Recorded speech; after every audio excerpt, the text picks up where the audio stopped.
चार खास मेहमानों का आइए इंट्रोडक्शन कराते हैं, परिचय कराते हैं उनका आपसे। अपूर्वा सिंह जहां एक तरफ बीजेपी प्रवक्ता मेरे साथ मौजूद हैं, बहुत बहुत स्वागत करूंगा अपूर्वा जी आपका। मेरे साथ पौरुष भारद्वाज हैं, प्रवक्ता कांग्रेस के। पौरुष जी आपका भी बहुत बहुत स्वागत। आशुतोष रावत जी वरिष्ठ पत्रकार के तौर पर मेरे साथ जुड़े हैं। इसके साथ ही मेरे साथ निरंजन पोद्दार जी राजनीतिक विश्लेषक जुड़ चुके हैं। निरंजन जी आपका भी बहुत बहुत शुक्रिया। और क्या निरंजन पोद्दार साहब हैं, अभी 68.77% 5 बजे तक का आया है सामने, अभी फिगर्स आगे और आनी बाकी है। ऐसा लगता है कि सुबह तक पूरी स्थिति साफ हो जाएगी। ये मैं फिर वही कहूंगा कि मतदान प्रतिशत रिपीट होता हुआ नजर आ रहा है। कहीं कोई लहर नजर नहीं आई, कहीं कोई आंधी तूफान नजर नहीं आया, साइलेंट वोटर दिख रहा था। और आज मुखरता के साथ वोट देने से पहले और वोट देने के बाद उनकी बातें सामने आई। आपने आज पूरे दिन के इस 11 घंटे के मतदान को देखकर क्या आभास लगाया है, क्या अंदाजा आपको हो रहा है? जी, सबसे पहले तो मैं आपके चैनल को और आपको बहुत बहुत बधाई देता हूं कि जिस तरीके से आपने पहले अनुमान लगाया था कि वोटर टर्नआउट क्या किस तरफ जाएगा, आज ये चीज़ साबित हो गई है कि वोटर टर्नआउट पिछले चुनाव के मुकाबले उससे ऊपर जा रहा है। और ये इसके लिए आप और आपके चैनल को बहुत बहुत बधाई जी, शुक्रिया। अब देखिए, ऐसा है रविंद्र जी, 3 दिसंबर तक आप ये मान के चलिए कि जो 1875 कैंडिडेट चुनाव लड़े हैं, जिनके अंदर निर्दलीय भी शामिल हैं, सारे के सारे जीते हुए हैं। किसी से भी पूछेंगे वो यही कहेगा कि मैं जीत रहा हूं। तो उससे पहले इस प्रकार की बहस और इस प्रकार की जो बातें हैं, इनका मेरे हिसाब से अब कोई मूल्य नहीं बचा है। ये सारी चीजें मूल्यहीन है। लेकिन जिस तरीके से आज यूथ निकला है, आज पूरे दिन आपके टेलीविजन चैनल के ऊपर रविंद्र जी जब मैं देख रहा था और आपके जो संवाददाता प्रत्येक सीट को कवर कर रहे थे और लोगों से बात भी करवा रहे थे, उनकी बाइट भी चला रहे थे, तो जिस तरीके से यूथ जोशो खरोश के साथ वोट देने के लिए निकला, तो मुझे ऐसा लग रहा है कि जो पेपर लीक मामला है वो शायद कांग्रेस की सरकार कांग्रेस पार्टी के ऊपर और कांग्रेस की सरकार के ऊपर भारी पड़ गया है। क्योंकि ये मैं आपको बार बार कह चुका हूं कि भारतीय जनता पार्टी अगर नंबर्स ऑफ वोट की बात करें तो राजस्थान के अंदर एज लेकर के चलती है। क्योंकि पिछले 20-25 वर्षों के चुनावों का अगर आप विश्लेषण करेंगे तो आपको यही चीज निकल करके आएगी। और मतलब इस बात का होता है कि वो वोट जो मतदाता है वो वहां कास्ट करने तक, पोलिंग बूथ तक पहुंचता है या नहीं पहुंचता, तो वो आज पहुंचता हुआ। लाइनें तो लंबी लंबी महिलाओं की भी देखने को मिली निरंजन जी। तो कांग्रेस तो ये कहेगी कि जो मोबाइल हमने दिए, जो योजनाएं महिलाओं के लिए, सिलेंडर की और जो हमने वादा किया कि 10,000 रुपए साल में मिलेंगे, उसके लिए महिलाएं कांग्रेस के लिए निकली वोट डालने के लिए। लेकिन रविंद्र जी, मैं आप ही के चैनल के ऊपर देख रहा था, कई महिलाओं से आपके संवाददाताओं की बातचीत हुई। वो ये कह रही थी कि हमारे लिए महिला सुरक्षा और महिलाओं का मान सम्मान सबसे ज्यादा प्राथमिकता रखता है। तो उसी हिसाब से भी मुझे ऐसा लगता है कि महिलाओं का भी जिस तरीके से अभी महिला आरक्षण बिल पास हुआ और तमाम जिस तरीके से राजस्थान के अंदर जो रेप की घटनाएं हुई और जो महिला अपराध की घटना हुई, मुझे ऐसा लग रहा है कि मोबाइल के ऊपर राजस्थान की महिलाएं मान सम्मान को ज्यादा तवज्जो देंगी। और वहां पे भी मुझे ऐसा लग रहा है कि महिलाओं का वोटर टर्नआउट जो है वो भी कहीं ना कहीं भारतीय जनता पार्टी के पक्ष में। निरंजन जी, आज के मतदान के मुद्दों की अगर बात देखें तो महिला अपराध की हमने देखा, पेपर लीक का यहां पर जिक्र हुआ, तुष्टीकरण के भी आरोप लगाए गए। कांग्रेस की तरफ से कहा गया कि चुनाव आते ही ये ध्रुवीकरण करने की कोशिश करते हैं। आज हुई कुछ घटनाओं का जिक्र और उल्लेख करना चाहूंगा, क्योंकि आप भी लगातार सोशल मीडिया से लेकर अपने सोर्सेज के जरिए खबरों को सहेज रहे थे, समेट रहे थे, उनको देख रहे थे।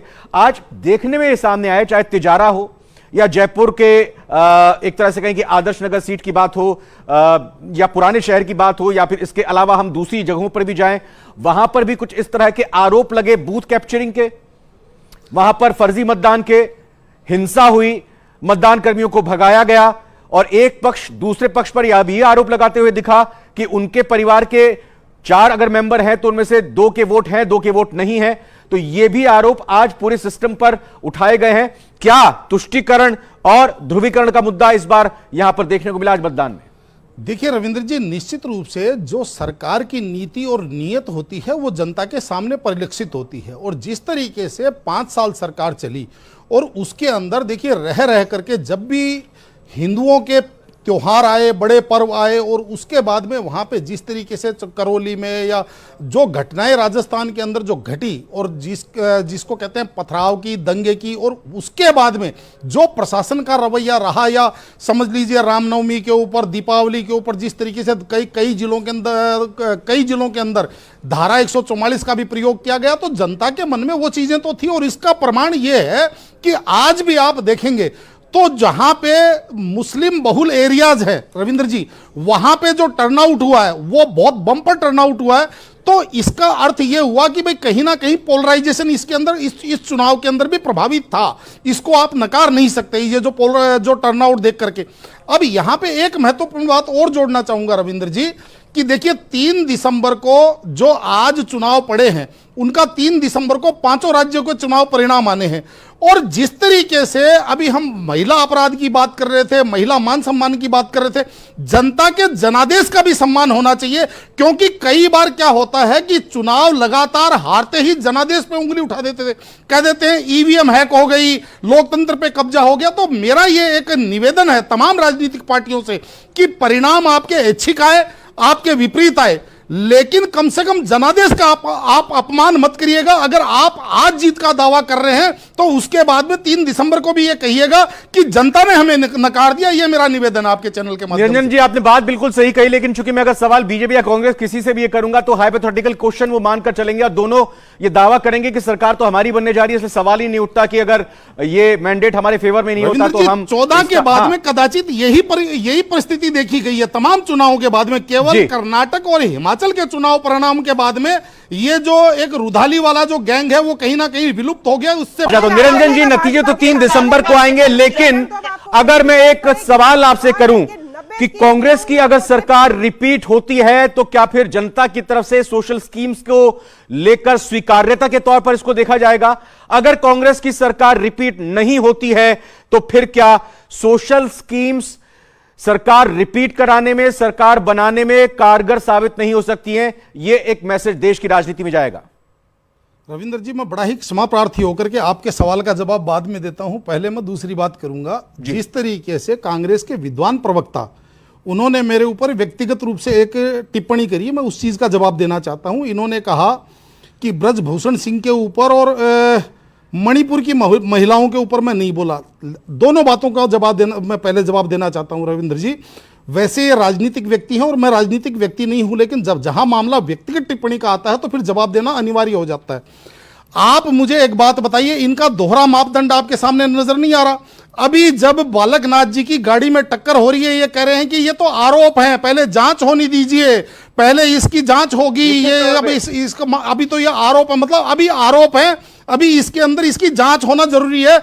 उनकी बात मानने की कहीं कोई आवश्यकता नहीं है। लेकिन ब्रजभूषण सिंह के ऊपर जब आरोप लगे तो उनको सीधा फांसी पे लगा दो, कोई जांच की आवश्यकता नहीं, कोई किसी चीज की आवश्यकता नहीं, सीधी उनको उठा करके तिहाड़ जेल में ठोक दो। इनका ये दोहरा मापदंड हुआ कि नहीं हुआ? दूसरी बात, ये मणिपुर की जो महिला उत्पीड़न की घटना है, मैं पहले बता दूं रविंद्र जी, किसी भी महिला के साथ, चाहे देश के किसी भी कोने की किसी भी महिला के साथ कोई भी अगर अभद्रता होती है तो वो दुर्भाग्यपूर्ण है। लेकिन मणिपुर का जो कल्चर और राजस्थान की जो महिलाओं का कल्चर, दोनों का इन्होंने क्या सिमिलर कर दिया?